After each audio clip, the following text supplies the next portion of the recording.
Assalamualaikum warahmatullahi wabarakatuh. Nama saya Arif Wangsyah, stambuk F551 Saya dari Universitas Tadulako, Fakultas Teknik, jurusan Teknologi Informasi, program studi S1 Teknik Informatika.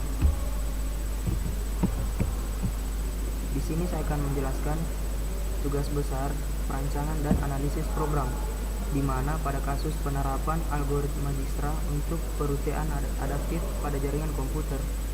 Nah, langsung saja.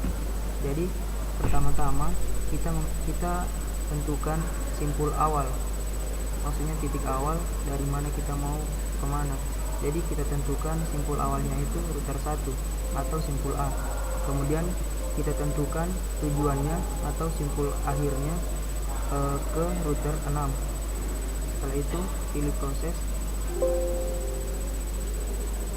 Nah, untuk Dijkstra, pertama-tama kita ketahui simpul awalnya di simpul A atau router 1.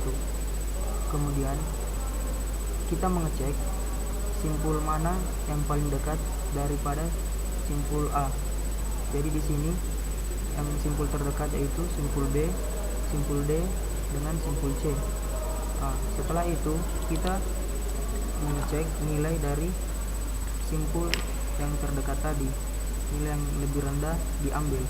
Jadi nilainya A ke B itu 3, nilai A ke D 6, dan nilai A ke C 5. Jadi nilai terendah 3. Jadi kita memilih jalur A ke B. Nah, sekarang kita sudah mendapatkan B. Kemudian B ini lagi kita tentukan yang mana simpul terdekat. Jadi simpul terdekat yaitu B ke D dengan B ke E. Nah, kemudian kita juga mengecek dari simpul A ke C dikarenakan belum dilalui. Nah, jadi nilai dari B ke D tadi 4, tapi dikarenakan jarak tetap kita ambil jarak dari rute sebelumnya.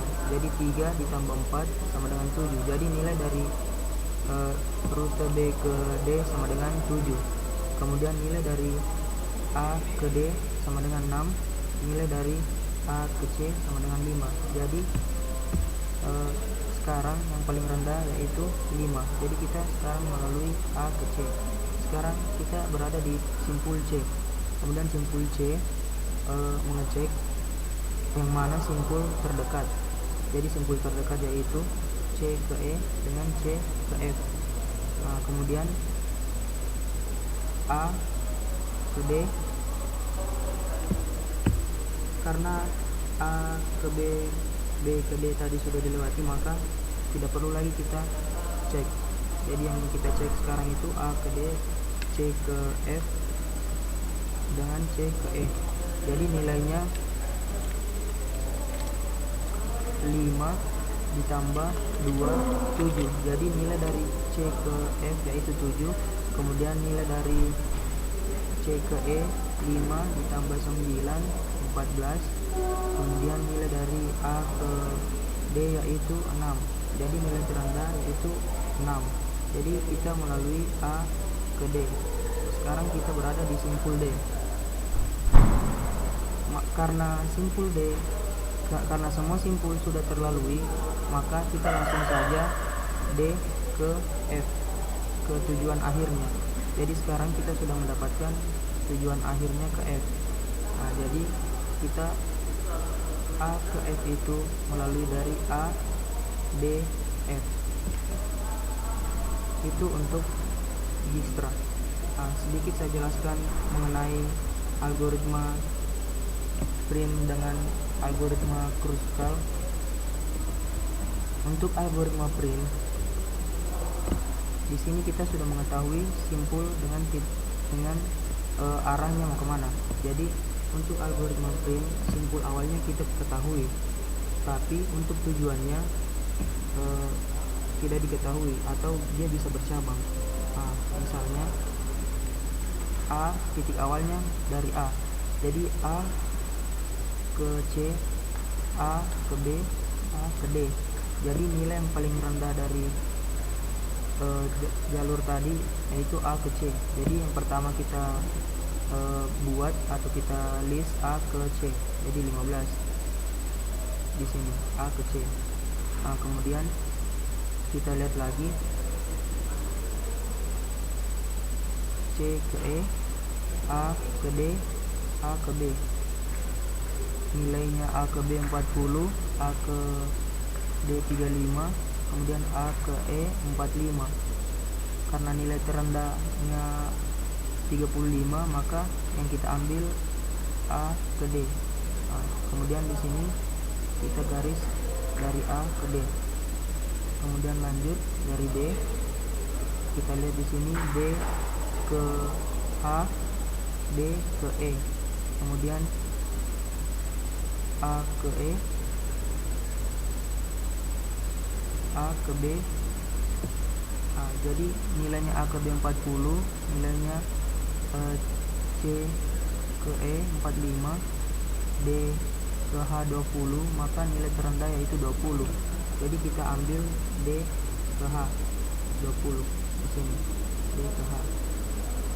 Nah, langkah selanjutnya H, simpul mana terdekat, yaitu H ke G. Kemudian A 14.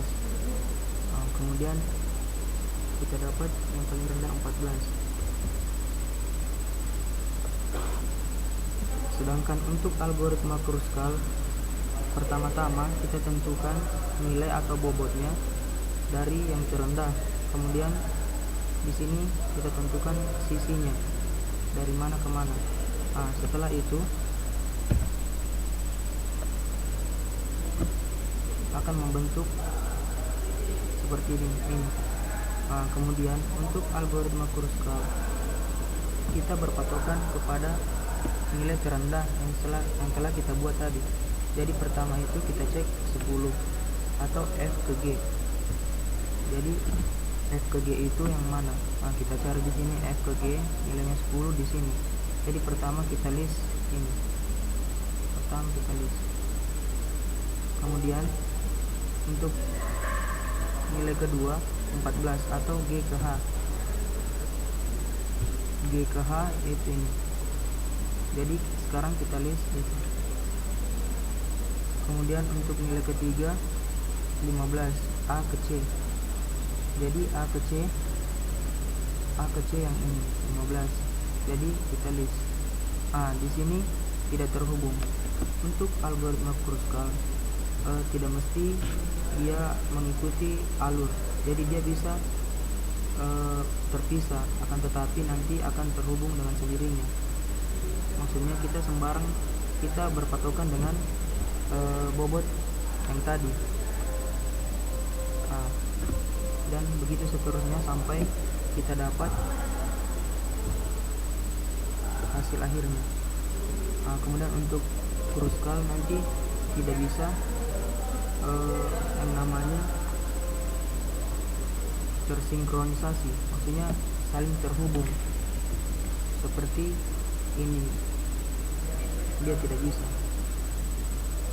Jadi kalau misalnya ini ke sini, ini tidak dipakai. Oke. Jadi sekian dari presentasi saya, kurang dan lebihnya mohon dimaafkan. Wabillahi taufiq wal hidayah. Assalamualaikum warahmatullahi wabarakatuh. Terima kasih.